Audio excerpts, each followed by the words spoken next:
dizer, antes de mais nada, que é um prazer estar aqui com vocês.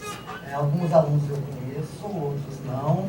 Então é uma oportunidade também para conhecer a maioria, ou boa parte, né, da turma nova da pós-graduação. Acho que já está claro, o Juliano vai tratar da narrativa amazônica e a Ana Carolina do Dom Casmurro, do Machado de Assis. E pelo que a gente combinou aqui, o Juliano, vou passar a palavra para ele.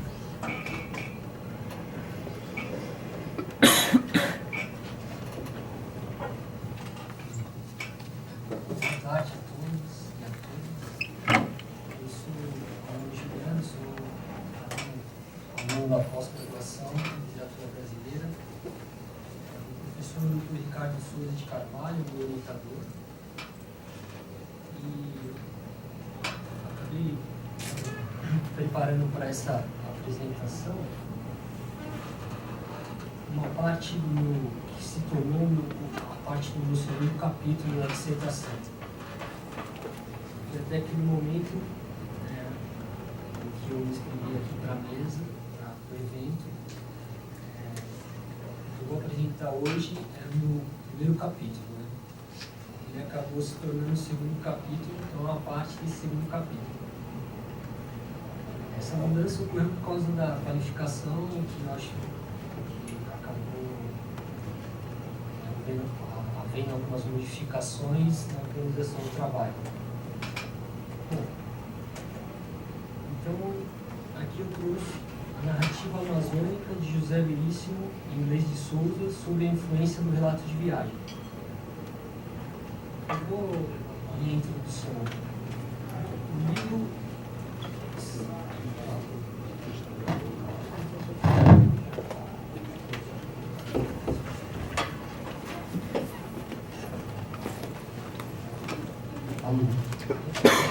tá melhor? Não, eu achei que estava mais alto, né? Tá bom. Então, a introdução, o título aqui da apresentação chama A Narrativa Amazônica de José Veríssimo e Inglês de Souza sob influência do relato de viagem. Os livros Cenas da Vida Amazônica, de 1886, de José Veríssimo, e Contos Amazônicos, de 1893, de Inglês de Souza. Recentemente tiveram novas edições pela editora Martins Fontes, coleção Contistas e Cronistas do Brasil. No caso de Contos Amazônicos, a outra edição pela Universidade Federal do Pará, de 2005, e que também procura resgatar escritores da região que ficaram esquecidos do grande público. Acompanhando essas novas edições, alguns textos críticos ampliam a fortuna crítica dos autores, que deixam de ocupar apenas a designação classificatória da escola naturalista e passam a ser percebidos dentro de um contexto de maior complexidade. Eu trouxe aqui só para a ilustração, esse daqui é a edição do Contistas e Cronistas do Brasil, e aqui do meu lado esquerdo está a edição de Cenas da Vida Amazônica, do José Veríssimo. Desse lado direito está Contos Amazônicos de Inglês de Souza, o qual também tem uma edição da editora da Federal do Pará, um prefácio interessante da Marílias Piaçu. Bem, seguindo a tese de Roberto Gonçalves Echeverría, em Mito e Arquivo, uma teoria da narrativa latino-americana, na qual as relações que a narrativa estabelece com formas de discurso não literárias são muito mais produtivas e relevantes das que têm sua própria tradição, escolhemos por uma análise que se detenha mais em compreender como o modelo do discurso científico, hegemônico do século XIX, dedicado aos estudos da natureza e sociedade americanas, seja por seu caráter de organização de conhecimento, por autoridade acadêmica e pela posição de seu enunciador referencial, serviu à ficcionalização da região amazônica. O objetivo é relacionar a forma da narrativa curta com um imaginário ou um discurso amazônico, e para isso pode-se explicitar o papel da literatura de viagem, como um possível suporte de correlação para a região amazônica. Como observa Luiz Bent sobre os relatos de Alexandre Rouault, como textos que serviram ao público europeu como reinvenção ligada a prospectos de grandes possibilidades expansionistas. E tinha como características formais combinar a especificidade da ciência com a estética do sublime. Creio eu que essa estética do sublime que ela faz referência é ligada a uma fração do romantismo, que também se liga à Idade Média longínqua. Bom, mas eu não chego a explorar muito isso. Este entrecruzamento da história e da ficção como criações discursivas resulta uma obra que influenciou até mesmo os textos crioulos de independência hispano-americana, com o propósito de subjetivação da elite local. Bem, outro apoio, em A Vingança da Ideia, de Euclides da Cunha, a Amazônia e a Literatura Moderna, de Francisco Foote Hardman, faz-se menção aos viajantes que constituíram os caminhos estéticos da Amazônia. Aqui tem uma citação desse livro do Foote Hardman, mas ela é muito longa, né? Ele faz mais ou menos um balanço dessa linha de viajantes no período colonial, que são os cronistas, né? E esse relato de viagem do século XVIII e XIX, que tem esse viés mais cientificista, né? E entre os viajantes, uma série de viajantes que ele cita, o que eu acabo optando nesse primeiro momento de fazer uma aproximação a essa narrativa amazônica desses dois autores do Baixo Amazonas, né? Pensando na bacia amazônica, não o rio, mas a bacia como um relevo onde você tem o Baixo Amazonas seria mais ou menos a região entre Manaus até Belém, né? E então os viajantes que aqui eu apoiei no texto do Foote, também até mesmo no texto, em outros textos de recepção crítica desses autores, como é o caso de uma citação do Araripe Júnior que aparece no meu primeiro capítulo, que ele se refere a essas influências dos viajantes nessa literatura de província, provinciana dentro dos termos da época. Entre os viajantes referidos no texto de Hardman, optamos inicialmente por observar e relacionar os textos dos autores providências, Rimbaud e o casal Agassiz, levando-se em considerações as descrições paisagísticas e as etnográficas. Bom, a escolha dos dois autores é por essas afinidades, né? Pela uma criação de uma literatura desse Baixo Amazonas, né? Um comum entre os dois, e também são dois autores que são conterrâneos de uma mesma cidade, que chama Óbidos, que hoje em dia ela está mais ou menos próxima ali na fronteira entre o Pará e o Amazonas, mas mais do lado do Pará. E eles tiveram mais ou menos um percurso muito parecido, porque os dois também foram fundadores da Academia Brasileira de Letras. José Veríssimo, eu acho que talvez seja mais conhecido justamente pela parte dos textos críticos dele, né? Ao lado do Araripe Júnior e do Silvio Romero, ele acaba sendo consagrado aí como crítico do final do 19 e do 20, mas nessa tríade, né, dos críticos, todos eles tentaram, em um primeiro momento, ficcionalização, né, a narrativa ficcional. Eles acabam largando e caminhando na crítica mesmo. E esses dois autores, então, eles acabam incorporando aqueles que fundaram a Academia Brasileira de Letras. Bom, o primeiro ponto, então, eu vou relacionar rapidamente Viagem às Regiões Equinociais do Novo Continente, de Alexandre Rimbaud, com os textos dos autores. Uma das características formais dos fragmentos sobre a Amazônia de Rimbaud são suas longas descrições da natureza, tomando pela ideia de que o espaço narrado sobrepuja os povos bárbaros. Entre outras palavras, qualquer narrativa dramatizada responderia a uma natureza imponente como personagem principal, deixando em segundo plano os nativos da América, os quais são mencionados sempre dentro de uma escala de civilidade na qual o homem branco europeu ocupa o topo da pirâmide etnográfica. No sétimo livro da publicação original de Viagens às Regiões Equinociais do Novo Continente, encontra-se a descrição do grande rio Orinoco. Eu fiz uma tradução porque a edição que eu trabalhei em cima ela está em espanhol. O rio Orinoco, ao caminhar de sul ao norte, vê-se atravessado por uma serrania de montes graníticos, restringindo-se em 2 pontos de seu curso. Rompe com estrondo contra umas rochas que formam degraus e diques transversais. Nada tão imponente como o aspecto deste lugar, nem o salto de Tequendama, próximo de Santa Fé de Bogotá, nem as grandes cenas das cordilheiras poderiam atenuar a impressão que em mim tinha produzido a primitiva vista dos caudais de Antures e de Maipures.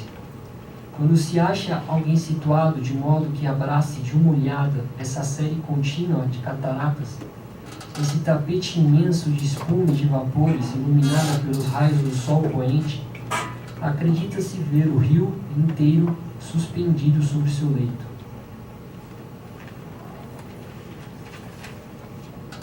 Trombeta.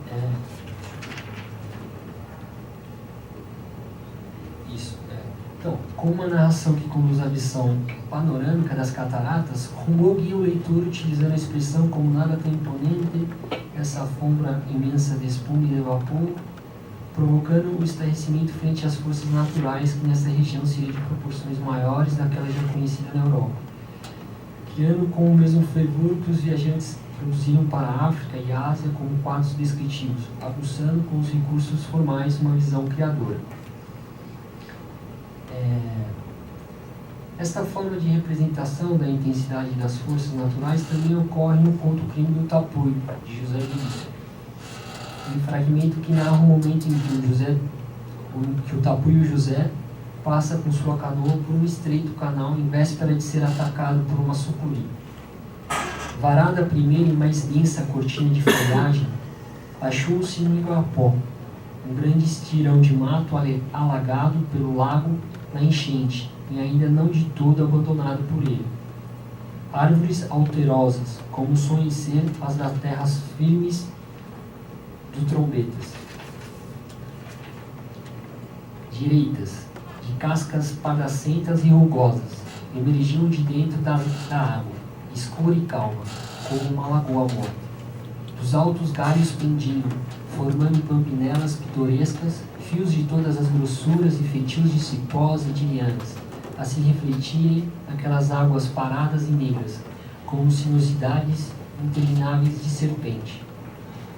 Distintamente de Rimbaud, que elege a natureza como personagem principal, em Veríssimo o embate ocorre entre homem e natureza, correspondente ao cerne do naturalismo que dá o tom da descrição, como foi ressaltado por Antônio Dimas, e faz o prefácio, inclusive, desse livro, O Crime do Tapuio, por coincidência, aí citando o Dimas, né?